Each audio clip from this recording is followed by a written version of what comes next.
of the beggar Irus, and other things.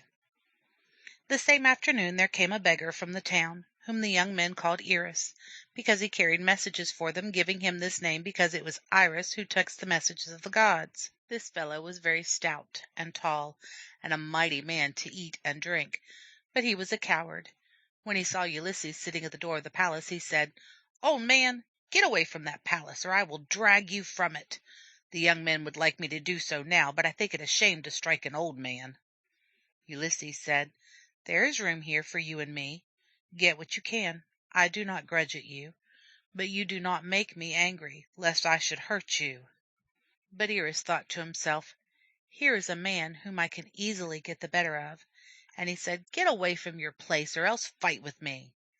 Antinous heard what he said, and he called to the suitors and said, "Here is a good sport, the best that I have ever seen in this place. These two beggars are going to fight. Come, my friends, and let us make a match between them." Then the young men got up from their seats to join in the sport, and Antinous said, "Here are 2 haunches of goat. We should have had them for supper. Now if these 2 beggars will fight, we will give the conqueror one of the haunches for his own supper, and he shall eat it with us, and he shall always have a place kept for him." Ulysses said, "It is a hard thing for a man to fight with a young man. Still, I am ready. Only you must all swear that you will not give me a foul blow while I am fighting this fellow." Telemachus said, "That shall be so, old man," and all the suitors agreed.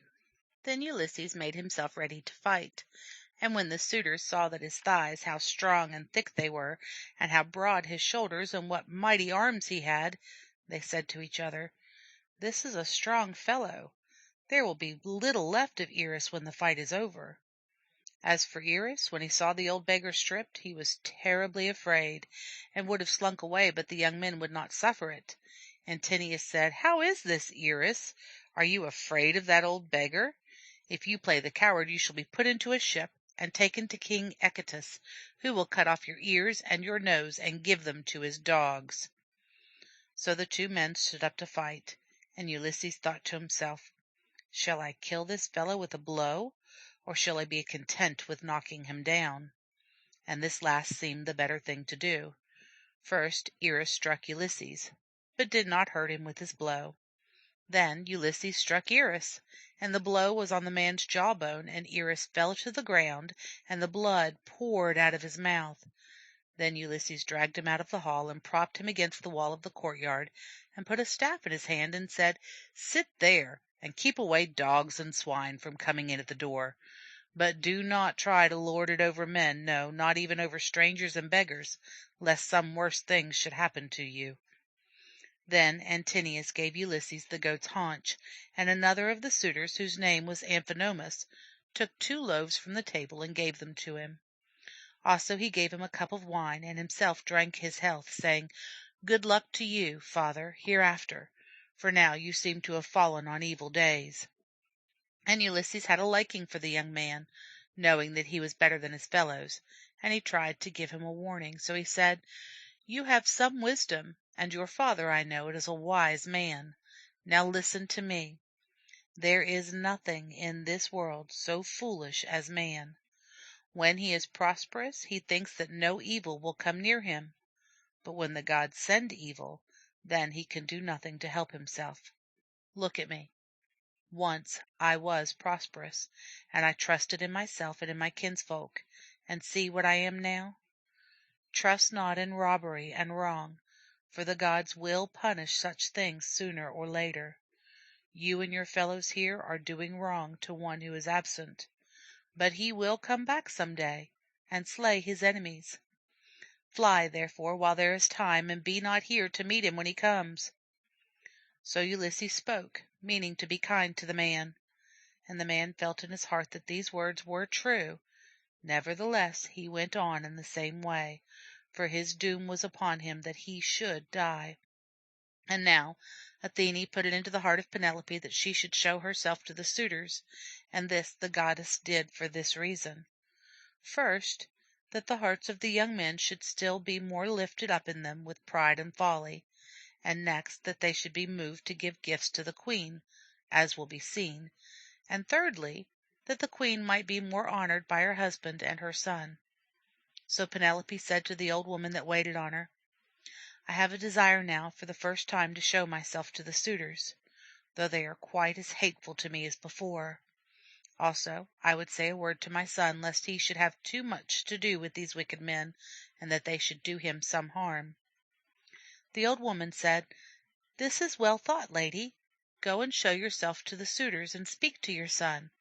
But first wash and anoint your face.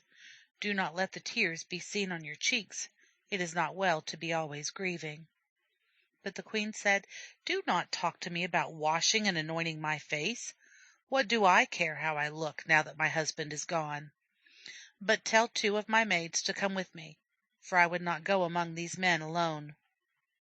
So the old woman went to tell the maids, but Athene would not let the queen have her own way in this matter. So she caused a deep sleep to fall on her, and while she slept, she made her more beautiful and taller than she was before. When the queen awoke, she said to herself, Oh, that I might die without pain, just as now I have fallen asleep. For what good is my life to me now that my husband is gone? Then she got up from her bed and washed her face and went down to the hall and stood in the door with the maid standing on either side of her. Never was there a more beautiful woman, and every one of the suitors prayed in his heart that he might have her for his wife. First she spoke to her son. Telemachus, when you were a child you had a ready wit. But now that you are grown up, though you are such to look at as a king's son should be, tall and fair, yet your thoughts seem to go astray. What is this that has now been done in this house, this ill treating a stranger? It would be a shame to us forever if he should be hurt. Telemachus answered, You do well to be angry, my mother. Nevertheless, I am not to blame. I cannot have all things as I would wish them to be, for others are stronger than I am, and will have their way. But as for this fight between the stranger and Irus, it did not end as the suitors would have had it. The stranger had the better of him, and now Irus now sits by the gate, wagging his head, and cannot raise himself onto his feet, for the stranger has taken all the strength out of him. I wish in my heart that all the suitors were in as evil case as he. Then said one of the suitors to Penelope, O Queen, if all the Greeks could behold you, there would be such a crowd in this hall tomorrow as never was seen. So fair are you above all the women of the land. Penelope said, Do not talk to me of beauty. My beauty departed when my lord Ulysses went to Troy. If only he would return, then it would be well with me. I remember how, when he departed, he took me by the hand and said, O lady, not all the Greeks that go this day to Troy will come back, for the men of Troy, they say, are great spearmen, and skilled in shooting with the bow, and good drivers of chariots. And so I know not whether I shall come back to my home or perish there before the walls of the city. Do thou, therefore, care for my father and for my mother while I am away. Care for them as you do now, and even more, and bring up our son Telemachus. And when he is a bearded man, then, if I am dead, marry whom you will. So my husband spoke, and now the time is come. For he is dead, for it is 10 years since Troy was taken, and yet he has not come back. And Telemachus is grown to be a man, and I am constrained to make another marriage, although I am unhappy. And I have yet another trouble. My suitors are not as the suitors of other women. For the custom is that when a man would woo a lady, he brings sheep and oxen and make a feast for his kindred and friends. But these men devour my substance and make no payment for it. So spoke the queen, and Ulysses was glad to see how she beguiled the men, drawing gifts from them, while she hated them in her heart. Then said Antinous, Lady, we will give you gifts, nor will you do well to refuse them. But know this, that we will not depart from this place till you have chosen one of us for your husband. To this all the suitors agreed, and every man sent his squire to fetch his gift. Antinous gave an embroidered robe, very handsome, with 12 brooches and 12 clasps of gold on it, and gave a chain of curious work, with beads of amber, a third a pair of earrings, and yet another a very precious jewel, Every one gave a gift, so the Queen went back to her chamber. Then said one of the suitors to his fellows, scoffing at the stranger, "See now our good luck, and that the gods have sent this man to us. How does the light of the torches flash on his bald head?" And he turned to Ulysses and said, "Stranger, will you serve me as a hired servant at my farm among the hills? Your wages will be sure, and you shall work, gathering stones and building walls and planting trees, and you shall have clothes and shoes for your feet, and bread to eat. But you do not care, I take it, to work in the fields. You like better to beg your bread and to do no work." Ulysses answered, "Young man, I would gladly try my strength against yours. We two might each take a scythe in his hands and mow grass when the day grows long in the spring, fasting meanwhile. Or we might plow against each other, driving teams of oxen in a field of 4 acres. Then you should see whether I could plow a clean and straight furrow. Or, if Zeus should order, would that you and I might stand together in the front rank. You think overmuch of yourself. But verily, if Ulysses should come back, this door would not be wide enough for you and your fellows to escape." The man was very angry to hear such words. "Old man," he cried, "you had better not say such things, lest I do you a mischief. Has the wine stolen away your wits, or is it your way to prate in this idle fashion? Or are you puffed up by having got the better of Irus the beggar?" And he caught up a footstool and threw it at Ulysses. But Ulysses stooped down and escaped it.